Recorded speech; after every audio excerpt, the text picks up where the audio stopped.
My father cut me out of the inheritance and said I wasn't his son years ago, and now that I invited everyone but him to my wedding, he says I'm being unfair and is begging me to invite him. My father called me, and before I could even say anything, he started begging to come to the wedding. He said I was being unfair, that I was hurting him by not inviting him, and that deep down, he still loved me despite what he'd said years ago. It was strange hearing that.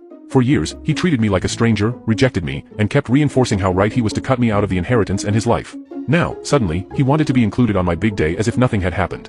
He even started crying on the phone, saying he wanted a chance to fix things, that maybe this was the moment to put the past behind us.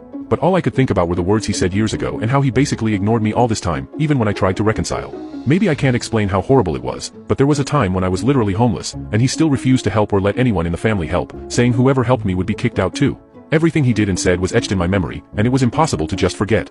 I made it clear to him that this was my choice, just like it was his choice to cut me out of his life years ago. I told him I was at peace with the situation, but I couldn't just pretend like nothing had happened now that it was convenient for him. He insisted, saying I was acting immature and that